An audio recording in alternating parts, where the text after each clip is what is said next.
그런데 모든 명작이 갖고 있는 몇 가지 특징이 있어요. 필기 준비. 네, 필기. 네. 준비.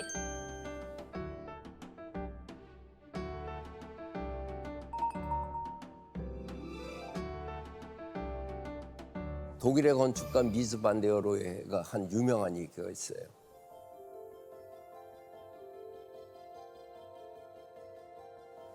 신은 디테일에 있다. God is in the details. 디테일. 경복궁의 디테일을 봐야 돼요. 디테일 진짜 한 끗 디테일이 차이. 아름답지 않은 거는 명작이 아니에요. 그다음에 대작이 갖고 있는 중요한 특징은 에피소드 처리가 능숙해요. 에피소드. 그래서 풍부해져요. 경복궁의 기본은 근정전하고 경회루지만 그 이외에 자경전의 꽃담장도 있고 건천궁의 향원정도 있고 아기자기하고 인간적인 체취를 느끼게 하는 거가 에피소드 처리가 능숙해요.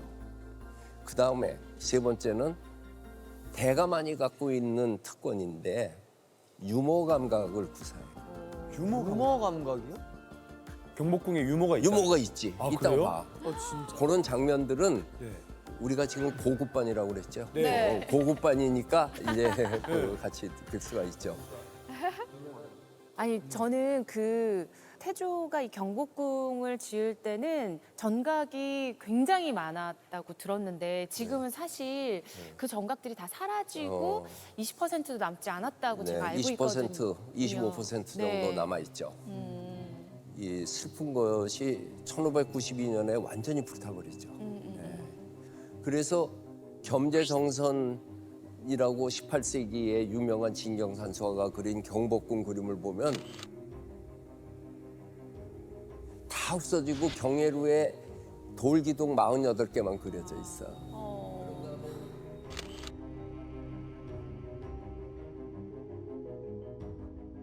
그러다가 흥선대원군이 1868년일 거예요. 그 해에 완공을 하는데 이게 뭐 그 유명한 흥선대원군의 경복궁 복원이에요. 그리고 난 다음에 일제 강점기로 들어가면서 일본 사람들이 경복궁을 의도적으로 파괴해가지고 그 광화문 헐어버리고 근정전 앞에 있는 그 흥례문도 헐어버리고 그 자리에다가 육중한 석조 건물로 조선 총독부를 지어요. 맞아요. 그렇죠? 봤어요.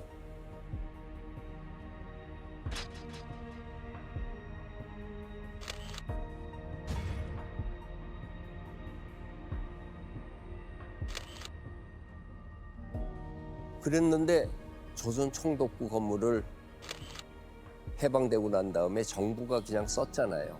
사용을 하다가 국립중앙박물관으로 사용을 했는데 이게 일제 잔재도 있지만은 외국에서 온 사람들이 저 건물은 뭐냐고 물어봐요. 그러면은 총독부 건물이다라고 하면은 총독부가 여기에다가 엄청나게 큰 건물을 주어줬네 하는 오해를 사게 되는 거예요. 그래서 이 오해를 없애기 위해 가지고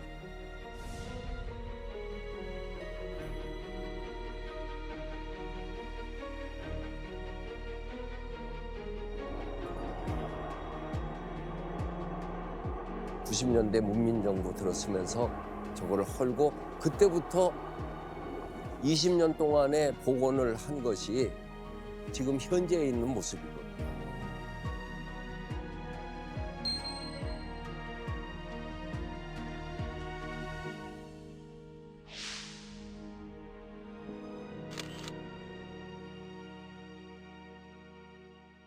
옛날에 전차가 다니던 그 침목이 있는 거고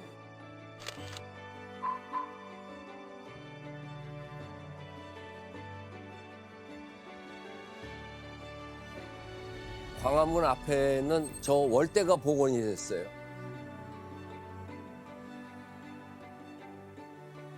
저 월대라고 하는 것은 플랫폼. 광화문을 정식으로 들어가려면 월대에서부터 들어가야 돼요. 그리고 이 앞으로는 육조거리로 광장이 쭉 있었던 거예요. 그게 이제 근현대 사회에 오면서 이렇게 변한 거고, 그리고 이러한 거대한 궁궐을 들어가는 진입로가 이것이 없으면은 그 권위가 어떻게 되겠어요? 떨어지죠. 다시 얘기해서 붙박이 레드 카펫. 레드카펫. 그 월대가 만든 지 얼마 안 됐죠. 이게 옛날에 다 차길이 똑바로 서 있었잖아요. 그전에는 월대가 없을 때 월대가 이랬거든. 없네요. 그래 저랬어요. 그 얼마나 싱거워요. 맞아요. 그러네요. 와, 이렇게 오. 보니까 화가야겠다. 훨씬 멋있어졌어요. 그림 같아요. 네, 너무 진짜. 아름다워서. 이걸 하기 위해서 차선을 이렇게 휘었잖아요. 사실 이거 이렇게 휘지 말고 이렇게 휘면 좋은데 여기 정부종합청사 주차장이 있잖아요. 그래서 거기까지는 못했어도 어쨌든 경복궁 가면은 월대부터 월대로 해서 들어가는 아, 거예요. 월대부터 걷는 걸로. 그리고 양옆에 해태가 서 있죠. 혜태. 해태라고 하는 상상의 동물은 머리에 뿔이 하나 있어가지고 옳고 그름을 가릴 적에 옳지 않은 거는 다 들이받아 버렸대. 아, 뿔로. 뿔로. 근데 이 해태는 뿔이 삐져나온 거가 이렇게 돌돌 말린 걸로 그 이마에. 표현이 돼 있어요. 네, 이마에. 네. 그리고 저 해태는 불을 막아준다고 해요.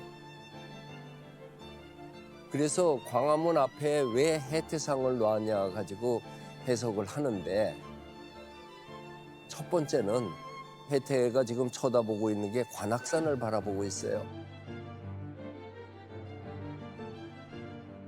그거는 관악산이 화기가 세기 때문에 그거를 막아주기 위했다는데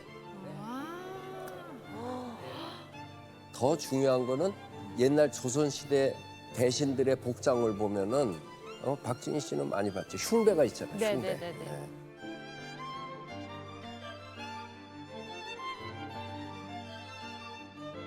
이 흉배 중에서 대법원장격인 대사헌 흉배는 해태상이에요. 아, 여기에. 이게 올바름을 지향한다고 해서 법률할 때 법자가 이 해태의 해치에서 나왔어요. 이게 법법자를 옛날에 이렇게 썼어요. 삼수변에 갈 거에다 해태 치자를 합쳐놓은 거가 법됐다가 간단하게 그냥 줄여가지고 이렇게 법이 됐어요. 법법자, 간소하게. 그런 상징성이 있으니까 국회의사당 앞에도 있고 한남대교 남북단에도 있잖아요. 이 해태상은 그 당시 만들 적에 아무나 만든 거가 아니었어요. 저거를 만드는 총책임자는 화원이었던 이세옥이라고 하는 분이 총감독을 해서 김진명이라고 하는 석공이 아니고 장인, 돌을 다루는 장인인 김진명이 했다. 그러니까 우리는 이런 분들의 이름을 기억을 해주면서 해태를 바라보면은 돌덩이가 아니고 상징성 이런 것을 우리가 느낄 수 있죠. 이런 디테일. 그렇네. 사실 내가 처음 시작할 적에 고급반 한다고 그랬잖아요. 네. 해태에서 법자가 나왔다 이런 얘기는 나의 문화유산 답사기에도 안 나와요.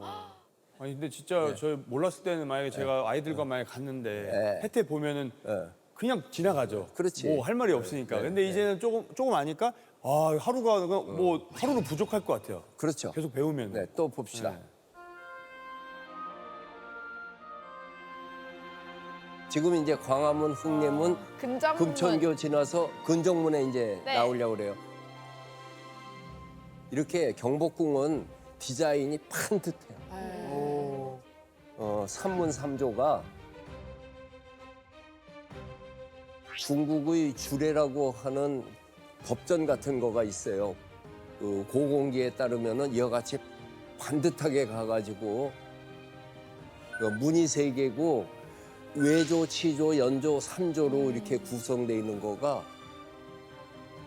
경복궁의 기본 뼈대예요. 깔끔하네요.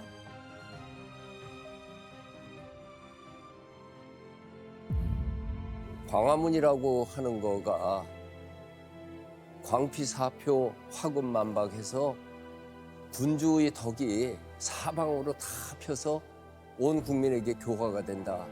그런 의미를 지니고 있고 광화문이 우리들에게 은근히 장중한 느낌을 줘요. 그 이유는 분석을 해보면은 우선 육축이라고 하는 것이 석축 위에 목조건축이 올라갔죠. 창덕궁에 있는 도남문 같은 경우에는 그냥 주춧돌에서 나무로 해서 올라갔는데 이거는 육축이라고 그래요. 석축을 이렇게 쌓아놓고 그다음에 문이 무지개 문이 3개가 있잖아요. 네.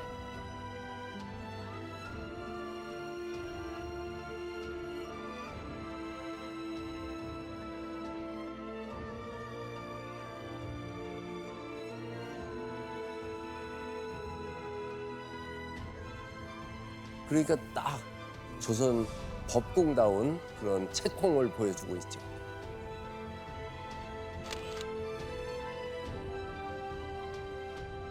그리고 들어가면은 나오는 게 흥예문. 그리고 흥예문을 들어가면은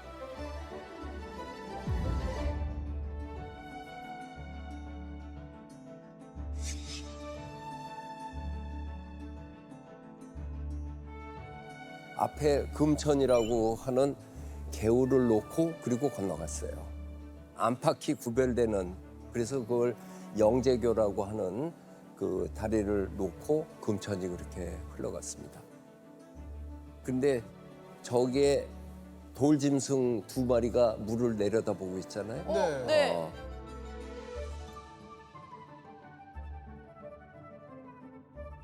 철록이라고 해가지고 철록.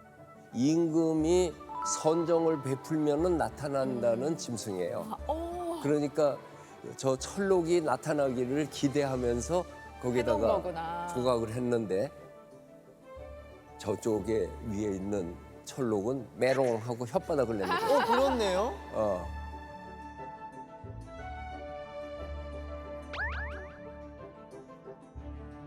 그리고 이 철록은 지금 나타날까 말까 지금 고민하고 있네. 망설이는 것 같은 그런 그 분위기가 있어요. 장난치는 것 같은.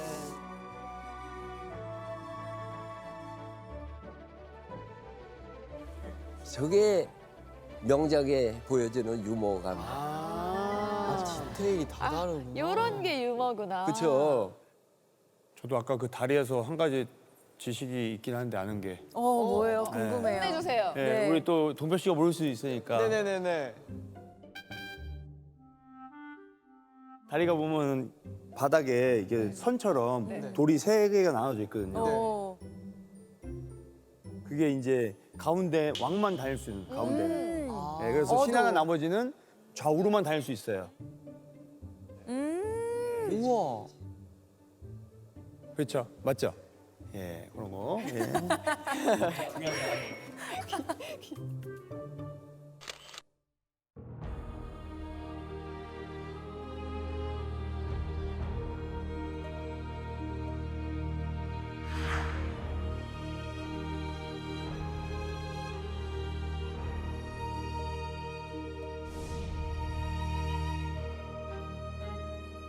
외조라고 하는 것은 외국 사신들을 맞이하거나 또 군사 교열하는 거가 외조에서 하고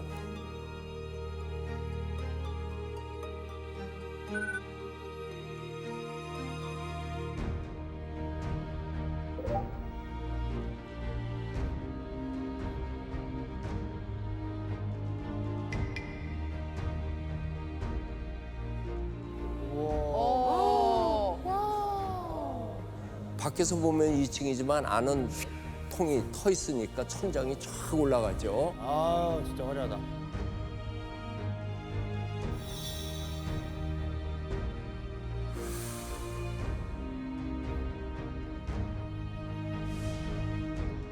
저 1월 오봉도는 임금의 상징이에요. 아까 그 의자 뒤에 1월 오봉도예요, 동표 씨? 그치, 그치. 이러니까 궁궐이에요. 그렇죠? 화려하다 진짜. 우리 목조 건축은 그 건축 부재들을 다 노출하잖아요. 콘크리트로 짓거나 철거를 하면은 그걸 마감을 해버리잖아요. 숨기잖아요. 이거는 마감하는 게 아니라 다 노출을 하죠. 그리고 간혹 뒤에 저런 걸 질 적에는 못질을 안 하고서는 결굴에서 막 꽉 물거든요.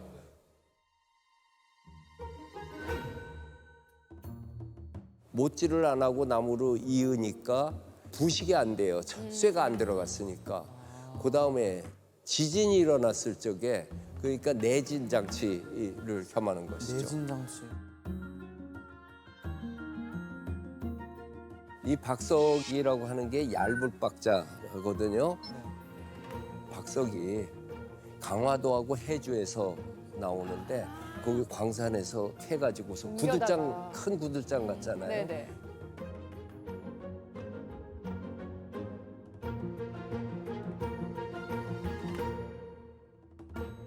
근데 어떤 사람들은 이게 왜 이렇게 울퉁불퉁하냐고 그러는데 이 박석은 난반사 시켜요. 우들두틀하니까. 그래서 눈부시지가 않아.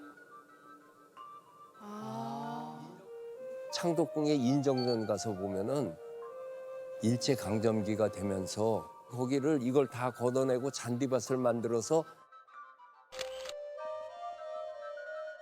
나중에 거기다가 돌을 구하지 못해서 화강암을 정으로 쪄가지고 해놨는데 인정전 앞은 땡볕에는 선글라스 끼지 않으면 못 가요.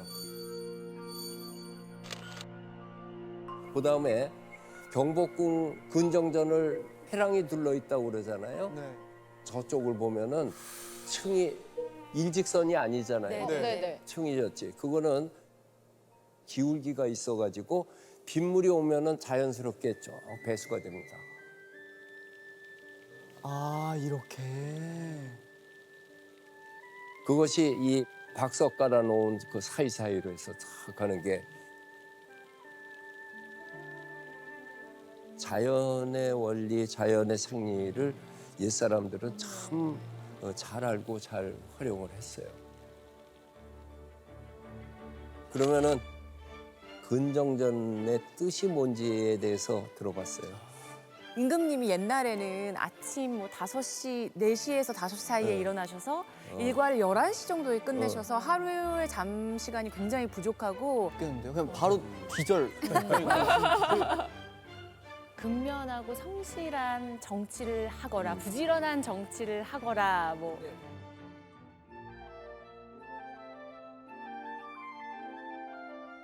근데 어떤 것을 부지런하다고 하는가? 어. 정도전이 한 말씀 들어봅시다. 네. 아침에는 정사를 듣고 낮에는 어진이를 찾아보고 저녁에는 법령을 닦고 밤에는 몸을 편안하게 한다. 이게 차원이 높은 사람만이 할 수 있는 일이죠. 부지런하라고 하는 거가 막 사람을 쥐어짜는 것 같지만은 쉬라고 하는 그 말까지 넣었어요. 태조실록에 실려 있어. 품계석이 있는 이 길을 왕의 길, 신하의 길 있다고 우리 김동현 씨가 얘기했잖아요. 이 길 저 끄트머리에서 탁 봤을 적에가 건축에서 얘기하는 파사드가 되는 거예요. 정면관이 되는데 근데 이쪽 모서리에서 보면은 마찬가지죠.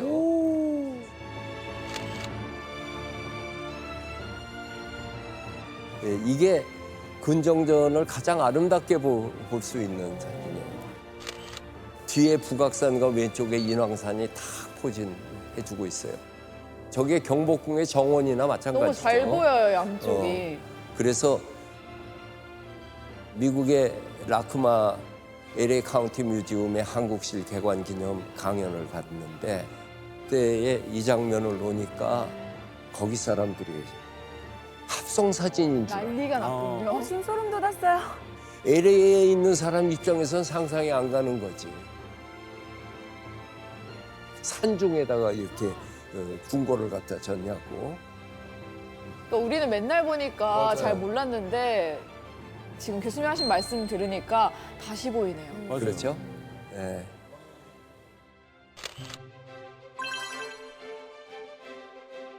그리고 난간에 혜태라고 생각하는데 옛사람들이 이걸 석견이라고 그랬어요. 석경. 근데 곡물 조각들을 에피소드 처리 유머 감각으로 또 해요.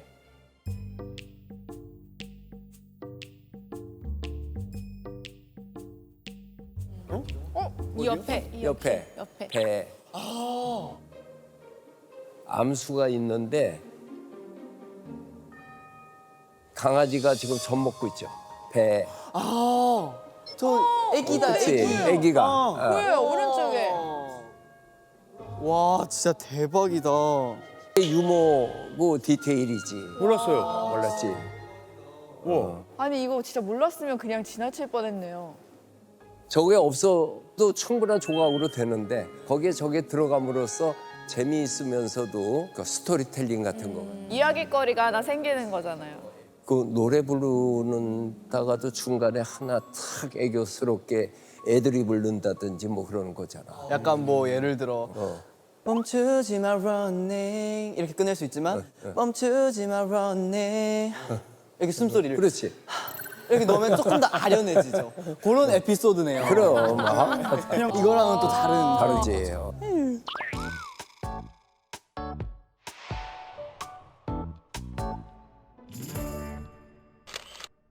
이제는 시조 사정전으로 들어가 봅시다. 시조.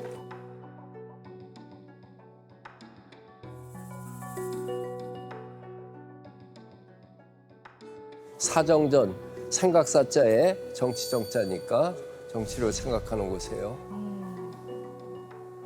사실은 핵심 되는 데는 이 사정전이에요. 정치를 보는 데잖아. 근정전의 경우에는 사신을 맞이한다든지 의례를 치르는 데지만 매일 일하는 곳은 왕이 일하는 곳은 여기란 말이에요.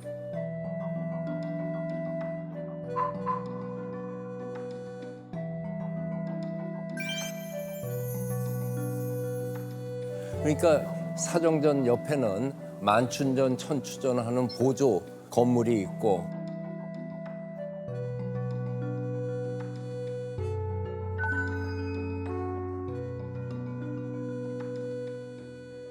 이 사정전 앞에 내탕고라고 하는 임금님 전용 창고가 있어요.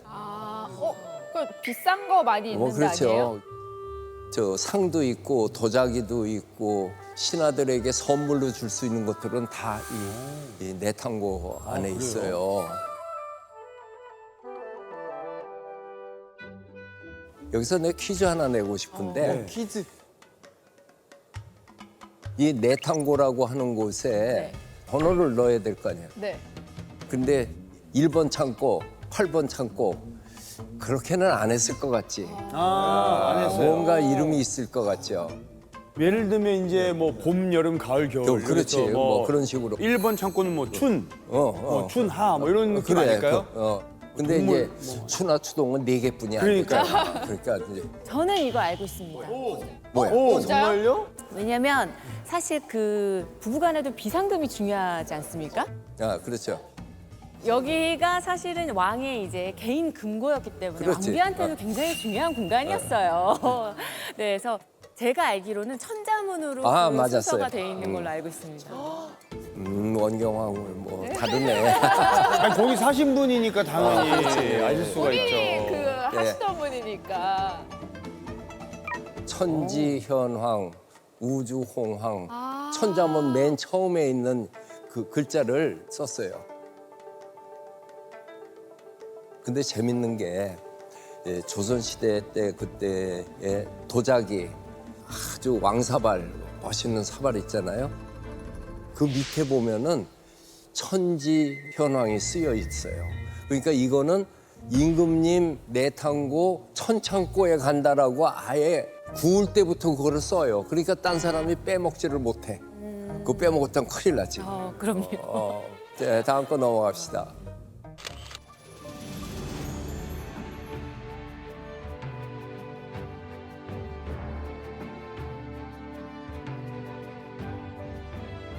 연조는 산다는 뜻이에요.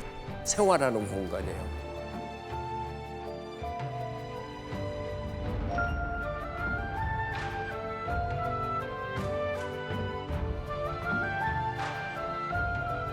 여기는 임금님이 근무 끝나고 여기서 쉬시는 곳이죠. 교태조는 왕비가 사는 데고.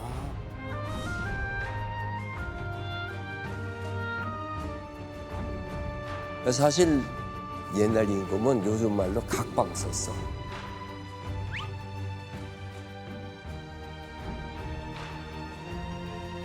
임금님은 강령전에 있고 왕비는 교태전에 교태전. 있어.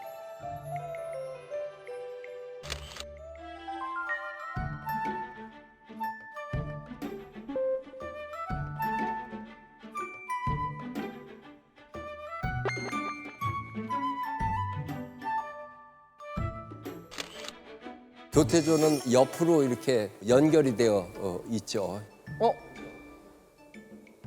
상궁들이 드나들 수 있게. 아, 글로 들어가요? 근데 교태전은 보니까 이렇게 창고처럼 양쪽 문이 이렇게 지하로 들어가는 게 있는데 그건 혹시 뭐 하는?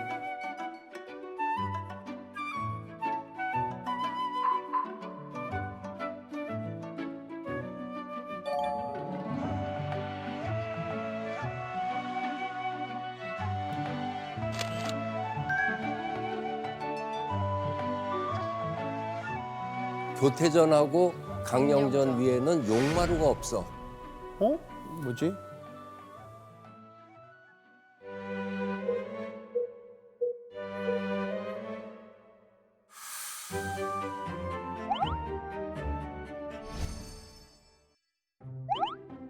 근데 이게 창경궁에 가면 통명전도 왕비가 살던 곳이거든요. 거기도 없어요. 창덕궁의 대조전도 무량각이에요. 설이 여러 가지 있는 중에 임금 자신이 용이기 때문에 용마루에 용하고 부딪혀서는 안 된다 해가지고 무량각이에요. 그리고 여기에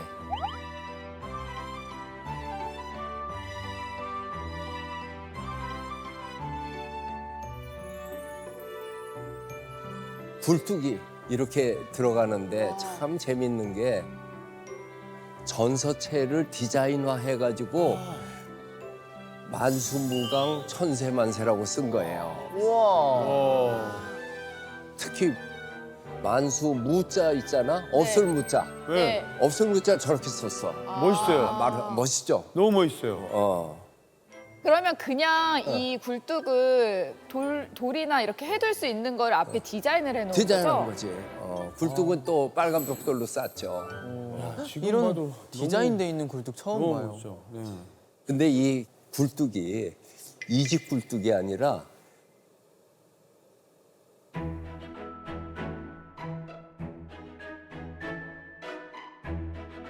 앞집 건물 굴뚝을 여기다 갖다가 붙였어요. 왜요?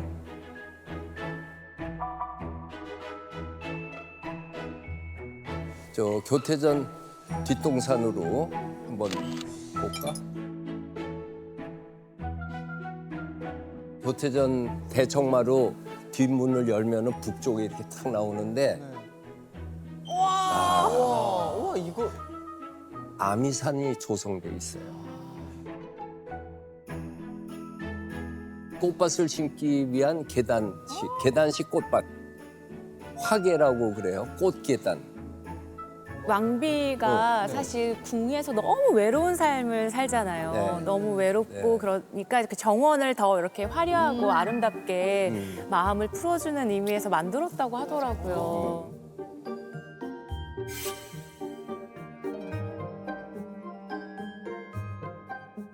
어쩐지 왕비한테만 저런 정원이 있는 거잖아요.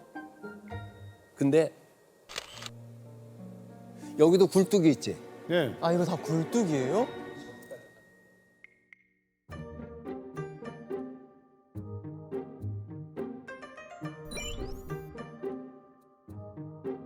근데 요즘에 보면은 큰 건물에는 그 배기통이 이렇게 바깥으로 나와 있잖아요. 네. 그거 아주 처리하는 게 디자이너들의 맞아, 굉장히 맞아. 골칫거리거든요. 네. 근데 그 조선 시대에는 굴뚝을 갖다가 이렇게 조형적인 설치물처럼 하고 와.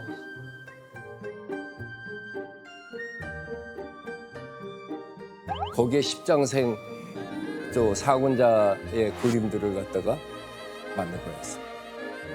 진짜 아기자기하네요.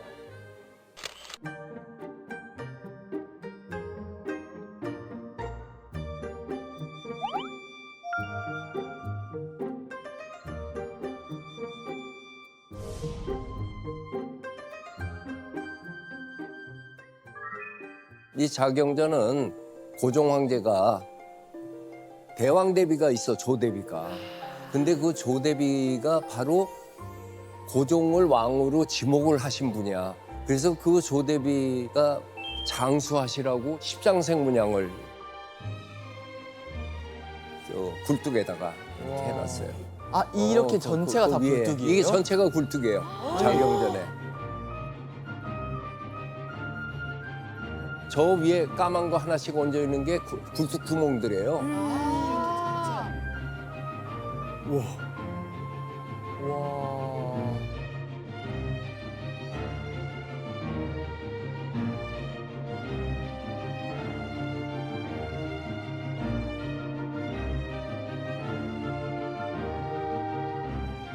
아니 근데 어떻게 이렇게 색을 돌에다가 뭐 붉은색, 뭐 녹색, 약간 나무는 또 나무 갈색처럼 이게 어떻게 이게 하죠? 이게 다 디자인 감각에 다 들어간 거죠. 재료까지. 아, 이 디테일 같은데요. 우리가 지금 저 고급반이니까 얘기해 주는데 한옥을 짓는데 벽돌하고 기와는 그 자리에서 고요. 서울 지방에 있는 기와는 서울에서 고야지 생명력도 길어지고 흡수력도 좋아요. 남쪽에서 구운 기와를 서울에 갖고 와서 쓰는 일은 없어요. 계절과 뭐 기후가 달라서 그렇죠. 자연과의 호흡이다.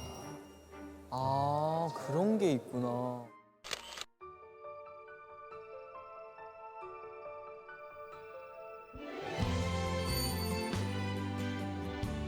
완자 무늬를 돌리고 네. 그다음에 십장생 놓은 거가 전통 회화의 여러 장르 중에서 민화 같지 않아?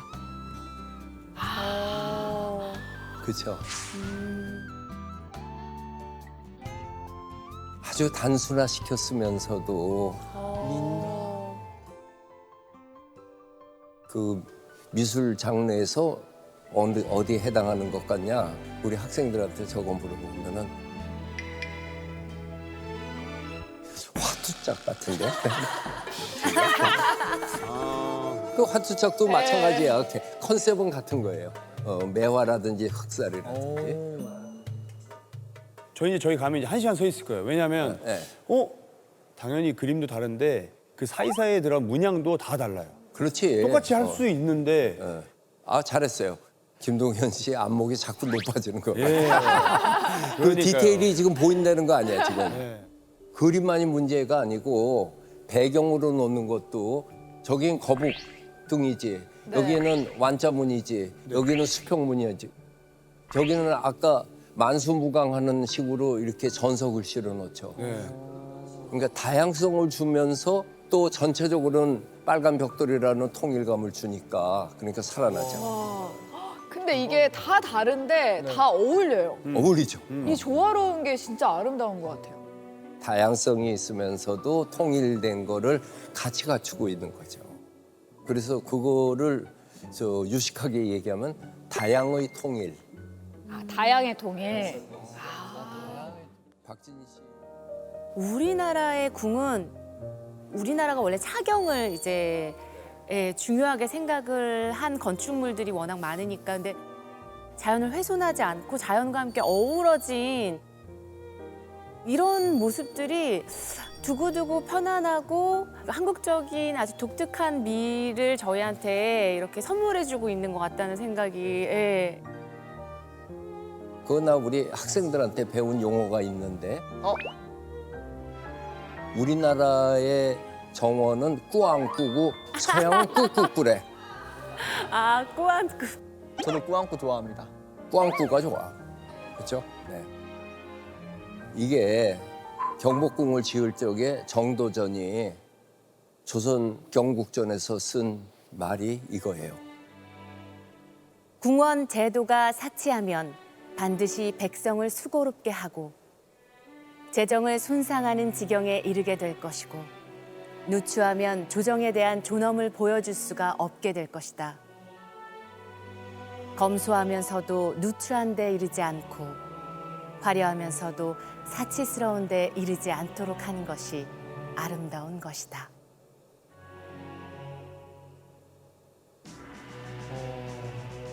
이 말의 모태는 삼국사기 백제 본기 온조왕 15년 작신궁실 새로 궁궐을 지었다. 거미불로 화이불치. 야, 이거 여기 네. 오! 거미블루 하이볼치. 쇼핑백에 제가 하나씩 써드린 거가 바로 이거를 쓴 거죠. 네. 검소하지만 누추하지 않고 화려하지만은 사치스럽지 않다.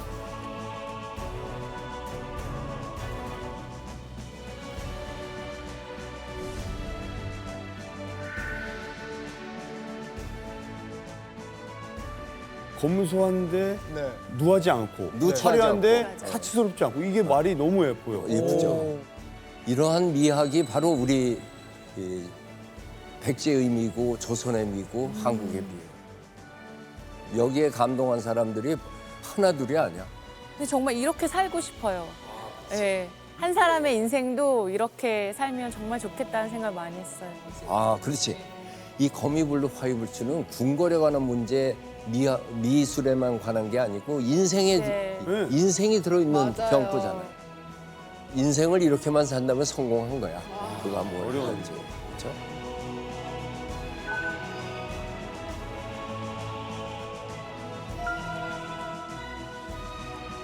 그럼 교수님 혹시 경복궁에서 이 거미블루 하이볼치를 딱 느낄 수 있는 한 장소를 꼽아 주실 수 있을까요? 거미불로는 우리 교태전 건물 같은 거가 거미불로 아닌가?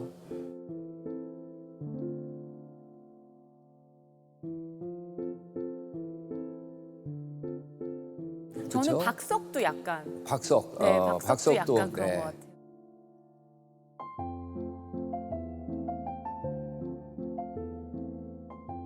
약간이 아니라 박석이 네. 진면목이네. 그렇지?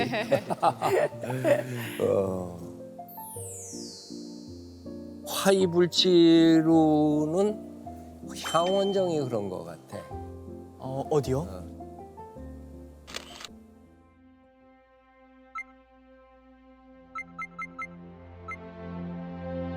고종 황제가 아버지 흥선대원군으로부터 벗어나서 대리청정에서 친정체제로 하면서 머무른 곳이 건청궁이고,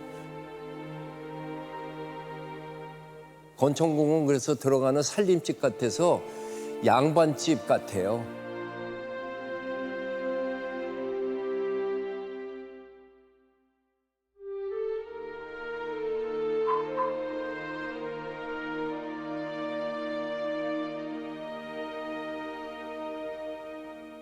이 오코루가 명성황후가 살던 곳이고,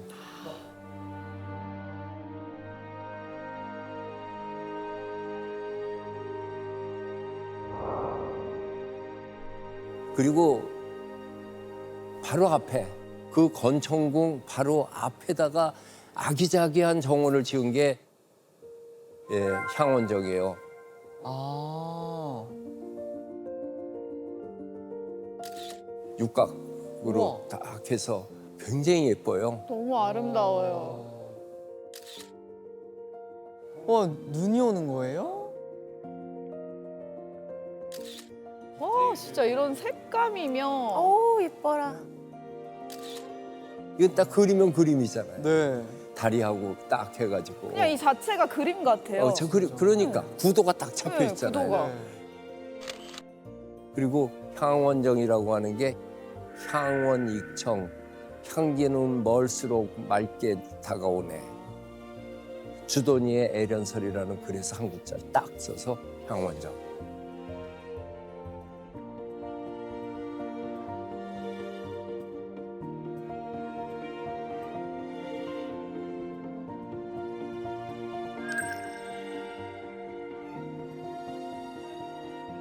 에피소드 처리가 탁월하다고 하는 거가 곳곳에 이런 게 이제 하나씩 탁탁 나타나요. 약간 보물찾기 같아요. 숨겨져 있는 것들의 진짜. 이야기거리가 많아서. 그러면 화이불치한 경애로를 가봅시다. 여기는 진짜 너무 아름답지 않아요? 보고만 있어도 편안해져요 뭔가. 힐링 장소. 네, 완전 힐링.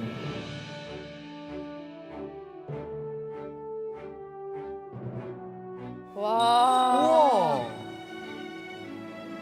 그 옛날에는 경회로 돌 기둥이 용조각이 되어 있었대요.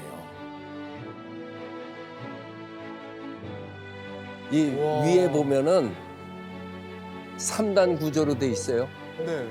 겨울에 추울 적에는 문 내리고 저 안에만 사용하는 아, 거고. 안쪽으로 가는 거구나. 태종 이방원이 이제 서울로 돌아오는데 경복궁으로 안 오고 창덕궁을 새로 지어요. 창덕궁.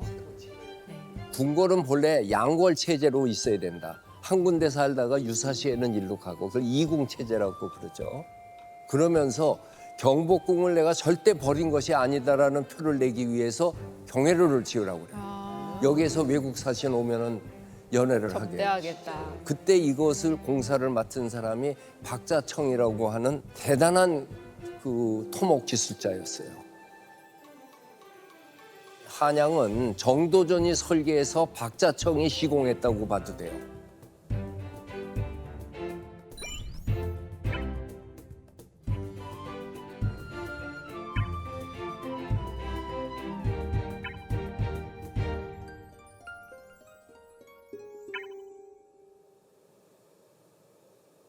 박자청한테 태종이 이거 빨리 지어라 그랬더니 이거를 설계에서 시공까지 8개월 걸렸어. 8개월밖에 안 8개월 만에 걸렸다고요? 지은 거야. 예, 화재를 방지하기 위해서 구리로 용을 2마리를 넣었다고 그러는데 1마리가 나왔어. 그랬는데 1마리가 어느 귀신이 그 훔쳐갔을까? 그 무거운 거를. 어쨌든 용이 나왔어. 그다음에 더 기가 막힌 거는 이 경회루의 그 건축의 과학인데 이게 연못에 물이 그냥 가만히 있으면 고여서 썩어요. 맞아요. 맞아요. 계속해서 물이 들어오고 한쪽으로 나가야 돼.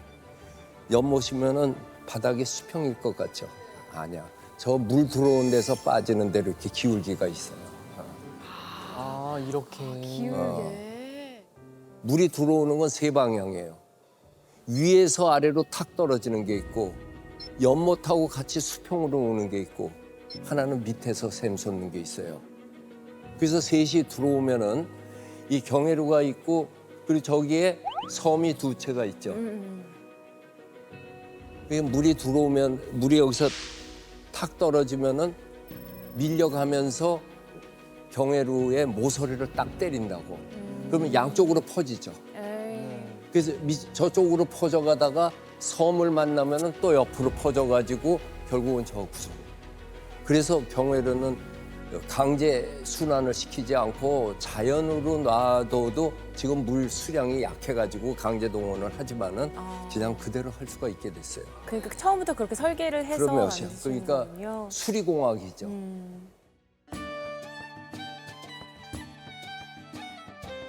경회루는 그동안 그 금단의 구역이었다가 내가 문화재청장 되면서 소신껏 그 자랑스럽게 한 일 중에 하나는 경회루를 개방해버린 거죠. 네, 맞아요. 아니, 제가 한 3년 전에 저기 올라간 적이 있어요. 아, 그랬구나. 촬영차. 아. 근데 그게 교수님이 이렇게 해주셔가지고 들어갈 수 있는 거네요. 네. 네.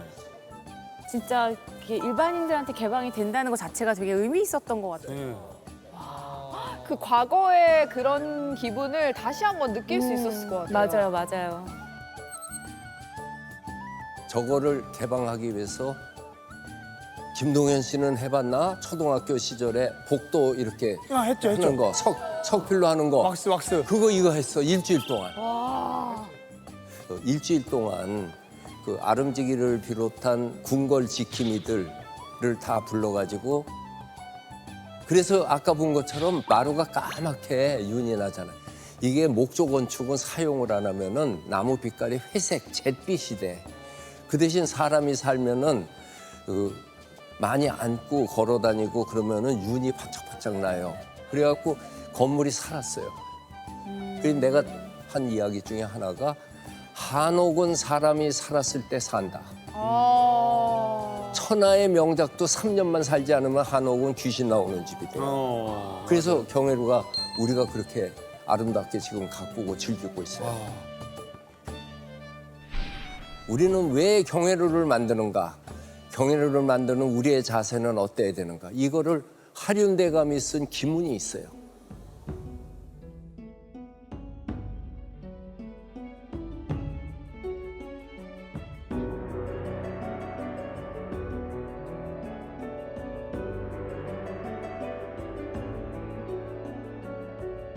오르고 내릴 때마다 이런 생각을 갖고 정치를 행한다면 이 누각의 유익함은 진실로 적지 않을 것입니다.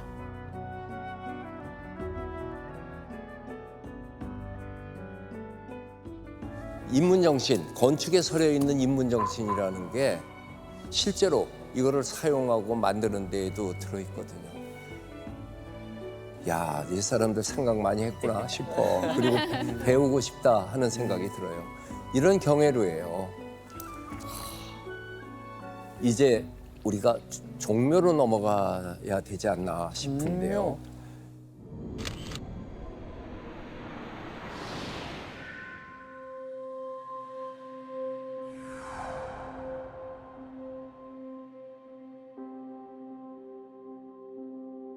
조선시대 건축 중에서 가장 감동을 주는 곳으로 꼽는 사람들이 많아요.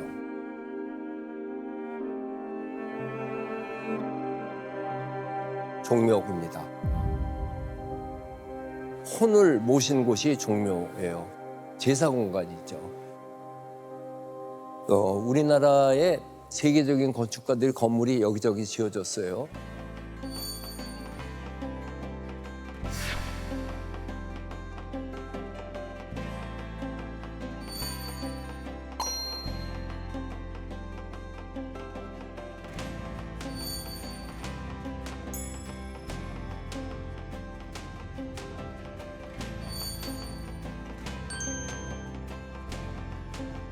이분들이 한국에다가 건축을 하니까 한국의 건축이 어떤 것인가를 조사를 하지 않겠어요?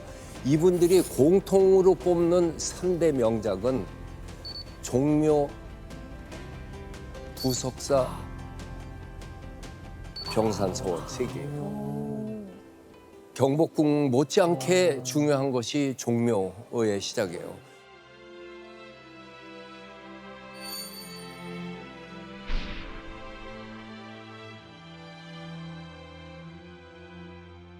태조 이성계는 한양을 결정을 하고 나서 경복궁보다 종묘 사직 먼저 져요. 사직단은 사와 직이기 때문에 토지와 곡식의 신에게 제사 지내는 곳이고 하나는 사단이고 하나는 직단이고. 아, 제사하는 공간인 거예요? 네, 제사 지내는 공간이죠.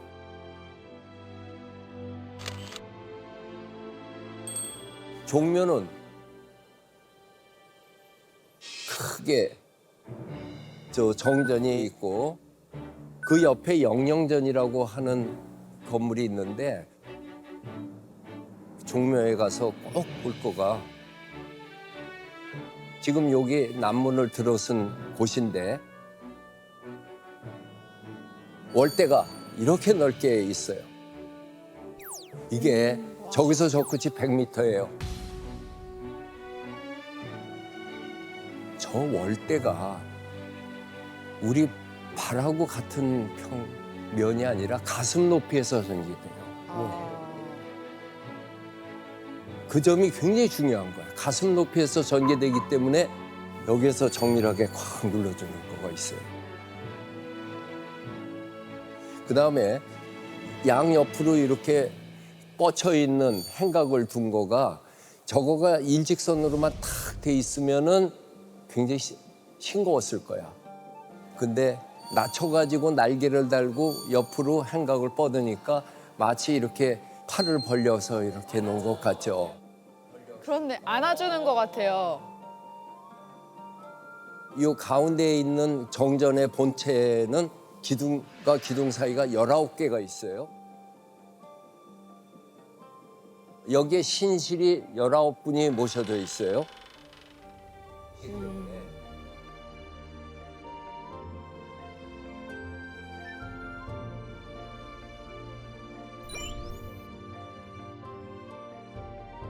종묘는 그래서 역대 임금의 신주를 모시는데 그분이 생전에 받았던 어책이나 어보나 요즘으로 치면 발령장 같은 거 그런 거를 다 그 안에다 같이 넣었어요.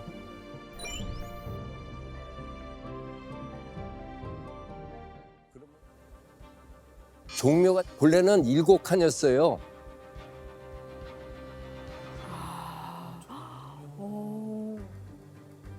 두 칸은 서비스 공간이고 5칸만 있었단 말이에요. 여기에는 태조 이성계의 앞에 있는 선조 4분을 모셨단 말이에요. 그리고 태조를 놓고 밑에서 들어오는 대로 이게 쭉쭉 빠지게 돼 있는 거거든요. 태조만 놔두고.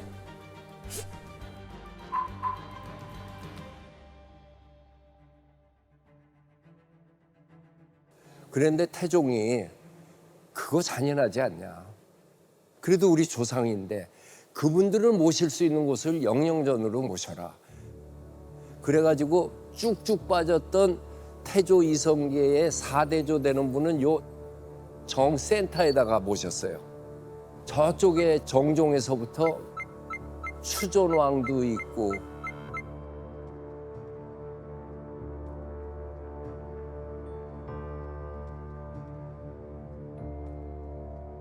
그래가지고 결국은 정전을 11칸으로 만들었다가 마지막에 19칸으로 만들어 놓고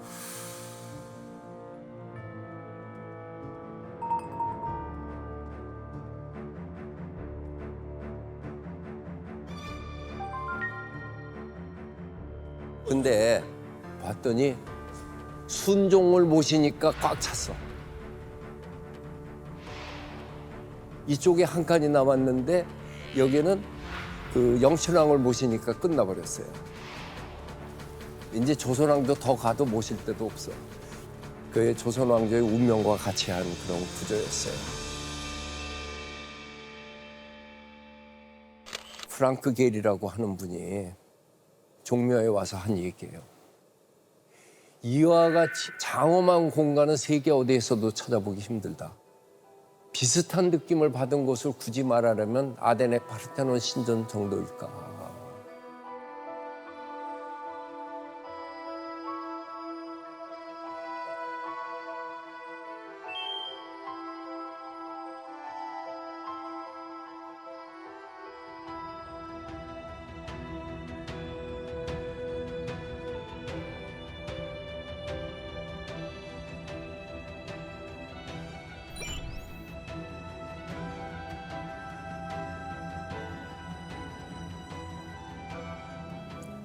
영적으로 소리치고 뭐 하는 게 아니라 조용한 가운데 일어난다.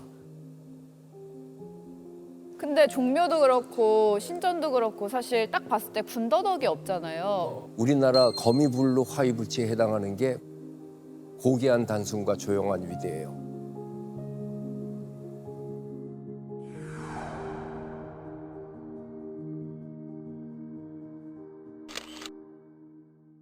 근데 교수님 지금 저희가 종묘를 가면 저기 이 문 열어서 볼 수 있고 그런 건 아닌가요? 저 종묘 제례 때만 열어요. 종묘 제례를 지금도 매년 5월 첫 번째 일요일 날 지내요. 아.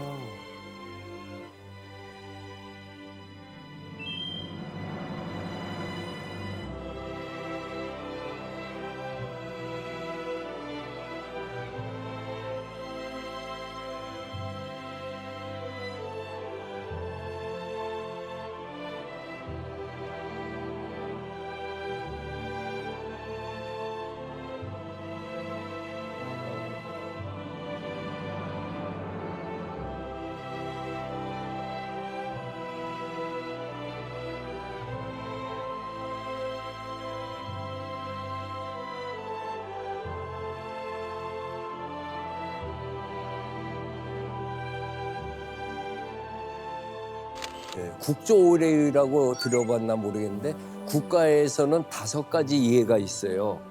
아주 좋아서 즐거운 마음으로 기꺼운 마음으로 지내는 게 길례. 그다음에 빈례, 외국 사진 손님을 모셔야 하는 거. 군례, 군사례. 그다음에 가례, 즐거운 예의, 결혼식, 환갑잔치. 그다음에 흉례, 장사 지내는 거죠. 그럼 길례는 뭐가 있냐? 종묘가 대표적인 길례야. 어떤 때 가보면은 종묘 제례를 하는데 제사 지내는데 왜 엄숙하지 않냐 뭐 그러는데 엄숙하긴 하더라도 제사 때문에 그런 거 아니에요. 우리가 이렇게 오곡을 다 모아서 잘 살 수 있는 것은 조상님들의 은덕입니다라고 기쁨을 얘기해 주는 곳이거든요.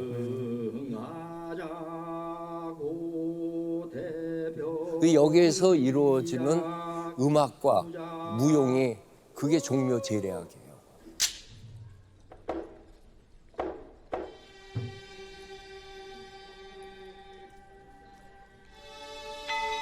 여기서 추는 춤이 8일무로 88이 64명이 이렇게 춤을 춰요.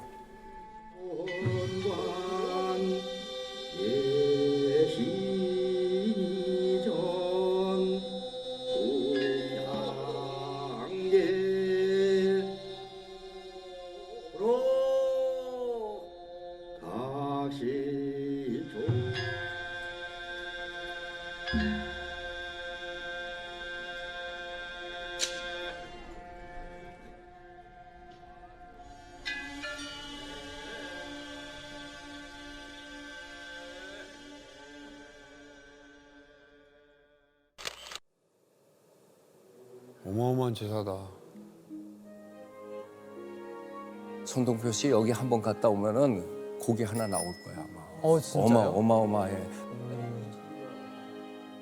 근데 저 음악이 보태평하고 정대업 국가의 큰 업을 이루었다고 하는 거고 태평을 축하하는 2곡인데 이 2곡을 작곡하신 분이 세종대왕이에요. 우와. 그래서 이 세종대왕이 중국식의 그 노래는 그건 우리의 정서에 맞지 않는다고 해가지고 지팡이로 땅을 두들기 위해서 작곡을 하루 만에 해놓은 것이 어머, 하루 만에요? 종묘는 건물도 유네스코 세계유산이고 세계에 신전은 많아도 신전에 제례가 남은 거는 드물어요. 네. 제례학은 무형유산, 인텐저블 헤리티지야.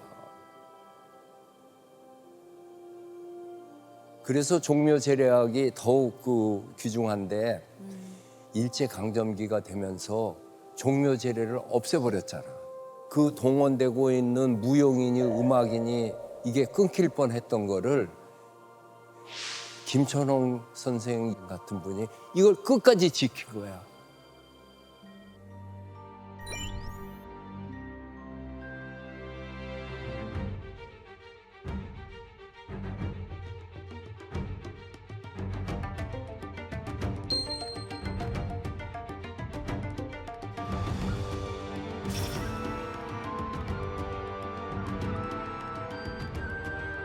참 우리나라의 위대한 애국자가 독립운동한 사람뿐만이 아니고 문화적으로 이해구 선생 또 장사훈 선생 같은 끝까지 지켜서 해방 후에 이렇게 쫙 할 수 있게 해줘요.